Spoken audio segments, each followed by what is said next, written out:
All right, so the person who had this question was locked out for a little bit more of an extended period of time than the average person, right? Similar to me. Mine was post-surgical. His is pre-surgical. And the issue comes into when you're unable to bend the knee, what can you do to help assist it, right? So, as you guys know, the longer you're locked out, right, whether it's pre-surgery or post-surgery, you're going to have to worry about more scar tissue developing. And even though you have more of a chance to heal, it's going to be harder to bend later on. Now, pre-surgical, you're going to have to worry about the shortening of the tendon while it's detached, which is why they try to get us into surgery so fast. Post-surgery, it's just going to be a lot more scar tissue, and it's going to be a lot more harder to bend later on.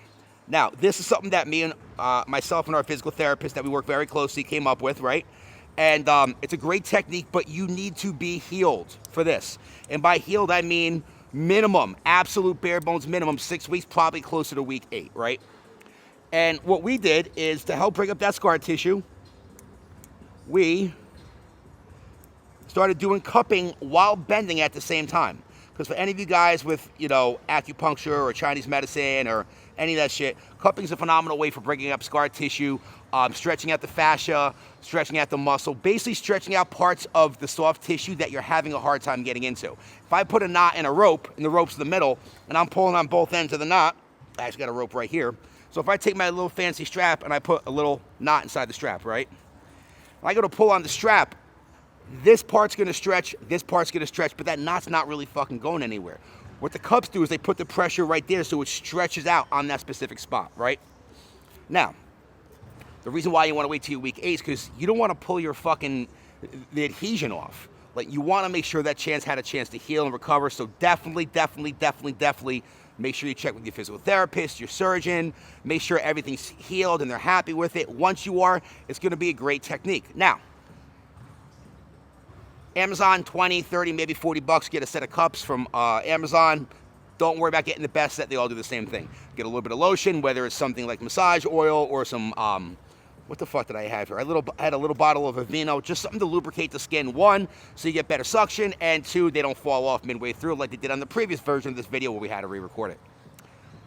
Cups are on. Now, I wouldn't recommend leaving these on for any more than 5 to 10 minutes, but I break that rule all the time, right? While you're here, you got a couple ways you can progress this. 1, just trying to bend the knee with your heel slides, working through that tension, right?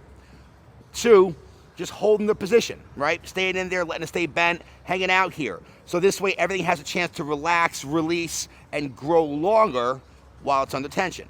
Number 3, now I'm not gonna lie, some of these cups are probably gonna fall off because I did a quick job today, like I did in the last video. Let's give it a shot again.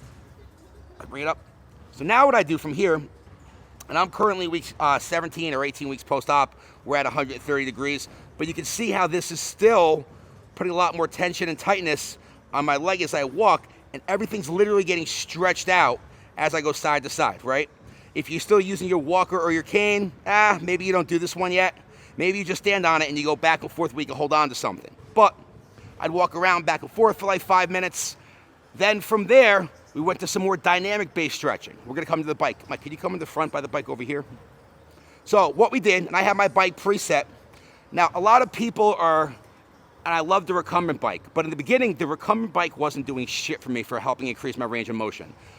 When we were doing the rocking back and forth with the pedals, I just couldn't get enough leverage with the recumbent bike. So we own about 5 of these assault bikes, and they work really well because what I was able to do was I get my leg down straight, right? And then from there, what I did is I slowly rocked back and forth into it, right?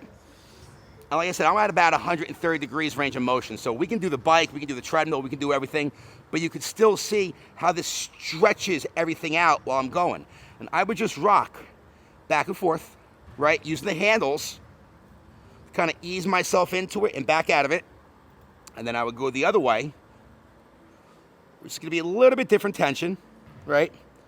And I would be on the bike for like 3 minutes, 7 minutes, 10 minutes, just working that range of motion. This was how we were able to beat 90 degrees, all right here. Now, the red spots are basically where a lot of your tension and tightness is, right? And if you bruise easily, and like ladies, if you got to wear a dress or some shit like that or a bathing suit, just like know you're going to be bruised, right? And I would rock back and forth to eventually where, after a couple weeks, 2 or 3, we were able to get to the point where we were able to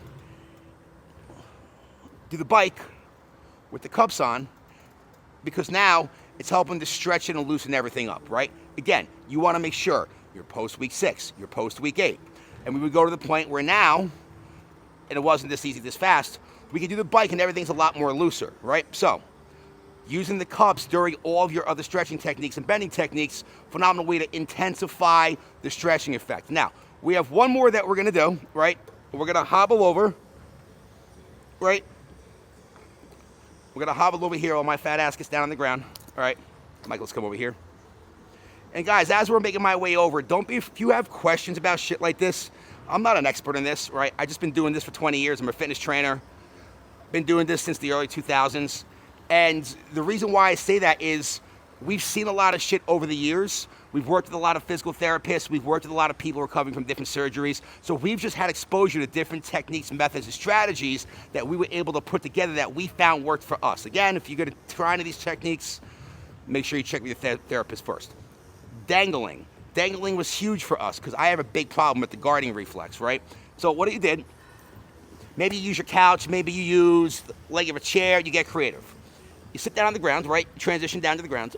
You get yourself to the point where, come on, Mike, come on this side. Get yourself to the point where you can prop your leg up against something, right? And then what you do from here,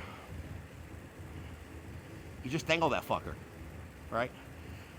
Start your watch, 3 minutes, 5 minutes, 10 minutes if you need to. I like this because I can use my foot to help give some pressure off if I need to.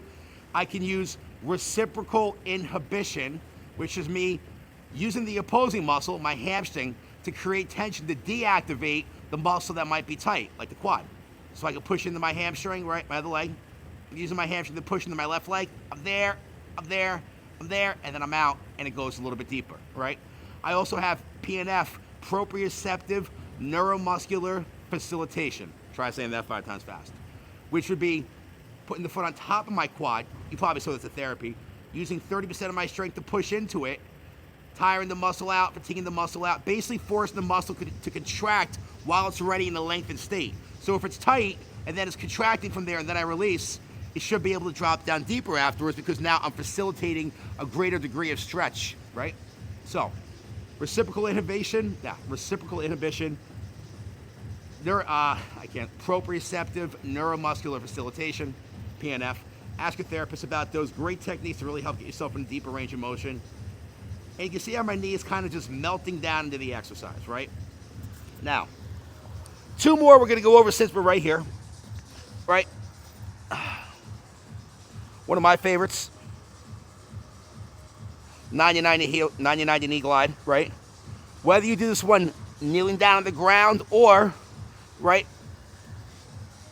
that feels lovely. Or, definitely hold on for these. Maybe you're at the point where you can elevate up to a box. Great way to work some range of motion inside of there. Now, last but not least, and this could be the one you guys definitely don't like, elevated split squat lunge. Come on over, right? You find something to prop your leg up on, you find something to hold on to. And there's a couple different ways you can do this stretcher. Ooh, that fucker sucks. And you're just sitting here letting the muscle relax, right? Now, you got a couple different ways to do this stretch. I'm not going to go over those right now, but either of these, what it's doing is letting you stretch out that connective tissue. It's forcing you to go a little bit deeper than what you normally go on your own. And what it's doing is, Mike, get a close-up of the knee. You see all that like red in there? That's stimulated blood flow, all right? Now, if you have, let's go back over to the box.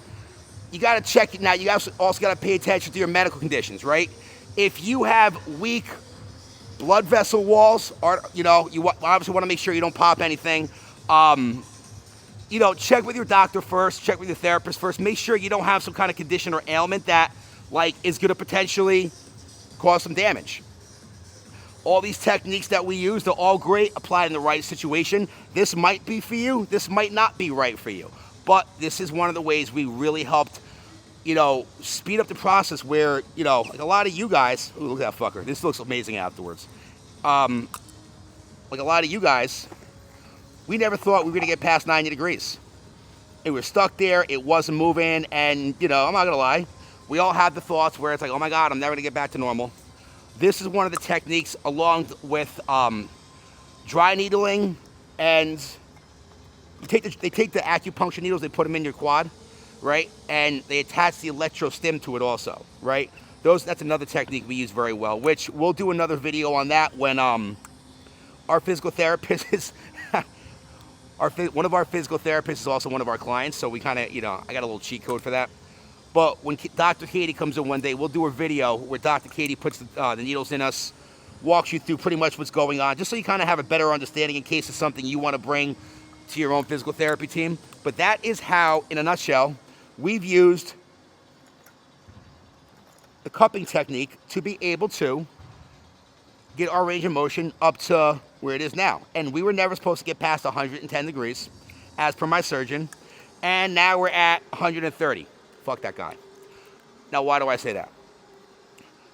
Don't start buying into all this negative belief, all these self-doubts, all these limited, like, a lot of times they're just trying to manage your guys' realistic expectations, right?